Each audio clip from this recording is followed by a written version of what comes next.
Madam, कुंभ का माहौल चल रहा है। राष्ट्रीय अध्यक्ष अखिलेश यादव ने कहा है कुंभ जैसे स्थान पे, खासतौर से प्रयागराज में राजनीति नहीं होनी चाहिए। आप देख रही हैं कि अखिलेश यादव के डुबकी लगाने के बाद भी राजनीति बहुत गरमाई हुई है। जी, अगर हम देखें तो ये कुंभ ऐसा तो नहीं है कि पहली बार हो रहा है। जाने कितने हजारों वर्ष पहले से कुंभ होता चला आया है और होता चला आएगा आगे भी।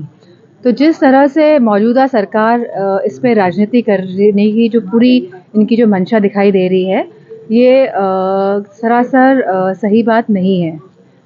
कहीं ना कहीं अपने खामियों को छुपाने के लिए, क्योंकि अगर आज हम देखें कि जो रोज़गार की जो व्यवस्था है और जहाँ सड़कें देखें, चाहे हम मंडी देखें, चाहे हम अपनी स्वास्थ्य सुविधाओं को देखें, मेडिकल कॉलेजेस देखें और हमारे CHCs देखें, PS जो हमारे जो प्राइमरी जो हेल्थ सर्विसेज है उनको देखें, तो कहीं ना कहीं पूरी व्यवस्था चरमराई हुई है। हमारे प्राइमरी स्कूल्स की जो व्यवस्था जो होनी चाहिए और जिस तरह से बजट पे लगातार कटौती कर रहे हैं ये लोग, तो कहीं ना कहीं अपनी नाकामियों को छुपाने के लिए इतना इसको बढ़ा चढ़ा के कहा जा रहा है। और ये अच्छी बात है कि हमारी संस्कृति का अग्रिम हिस्सा कुंभ है।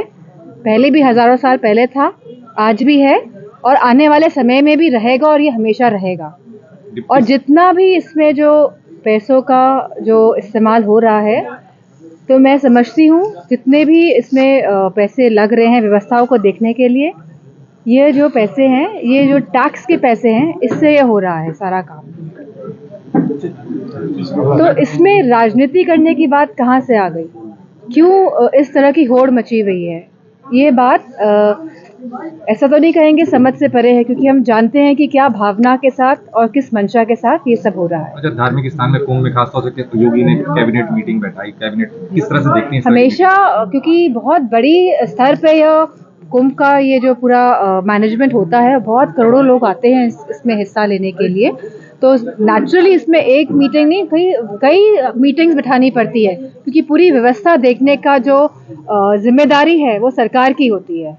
डिप्टी CM केशव प्रसाद मौर्य का कहना है कि कांग्रेस और समाजवादी पार्टी में मानसिक दोष है, उसका इलाज वो कराएं या ना कराएं, मगर ये कुंभ जाके स्नान जरूर करें। इसको लेके मैं क्या कहूँ इस बात पे?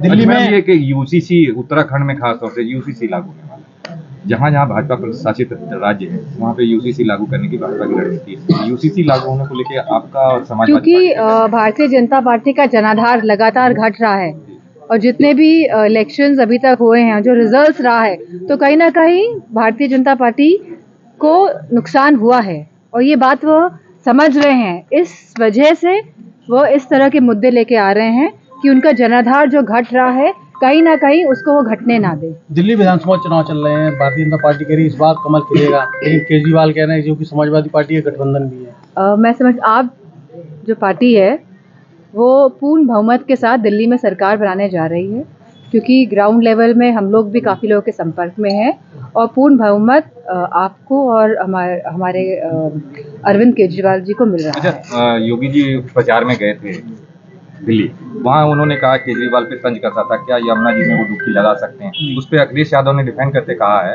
कि क्या योगी जी मथुरा के यमुना में या गोमती नगर में जाके पानी पी के अपना इस चैलेंज को स्वीकार कर सकते हैं क्या? अगर आप देखेंगे लखनऊ में आके गोमती की जो हालत है, अगर इससे रूबरू होंगे तो हमें पता चलेगा कि किस स्तर से भारतीय जनता पार्टी की सरकार काम कर रही है। गंगा की सफाई के लिए हो, चाहे गोमती की सफाई के लिए हो, चाहे यमुना की सफाई के लिए हो, और जहां करोड़ों रुपए, हजारों करोड़ रुपए गंगा की सफाई के नाम पे सरकार चट कर गई है, तो कहीं ना कहीं ये प्रश्न चिन्ह लोगों को उठाना चाहिए कि माँ गंगा आज तक साफ क्यों नहीं हो पाई थी।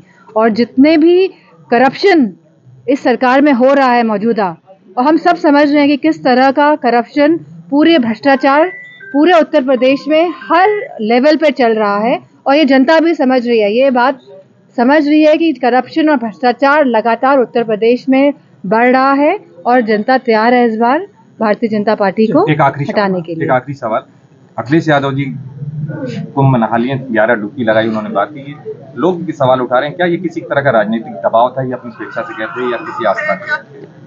मैं समझती हूँ सबको अधिकार है कि वो कभी भी कहीं भी जा सकता है, किसी भी मंदिर मस्जिद के दर्शन करने जा सकता है, और जो ये सवाल प्रश्न चिन्ह उठाते हैं, तो मैं समझती हूँ वो जो हमारा अधिकार है, जो हमारे सिटीजनशिप का जो अधिकार है, उसका कहीं ना कहीं हनन कर रहे हैं। और मीडिया वाले भी मैं समझती हूँ जो पूछते हैं कि आप कब जाएंगे, तो मैं समझती हूँ कि स्वतंत्रता को स्वतंत्रता होनी चाहिए लोगों के पास, क्योंकि स्वतंत्रता से ही शक्ति आती है कहीं ना कहीं। तो आप इस शक्ति को नष्ट ना करें। मिल्कीपुर में उपचुनाव हो रहा है, मिल्कीपुर 5 तारीख को वोटिंग होनी है। हाँ। मिल्कीपुर बीजेपी कह रही है कि इस बार मिल्कीपुर में कमल का फूल खिलेगा। समाजवादी पार्टी ने आपको जिम्मेदारी दी है, आपको रोड शो भी वो है। तो 2024 के चुनाव में भी कह रही थी कमल का फूल खिलेगा। 80 में से 80, 400 पार, तो कैसा कुछ हो पाया? तो मैं समझती हूँ कि समाजवादी पार्टी के सभी कार्यकर्ता मजबूती के साथ मिल्कीपुर चुनाव में लगे हुए हैं और परिणाम हमारे आशाजनक ही होंगे।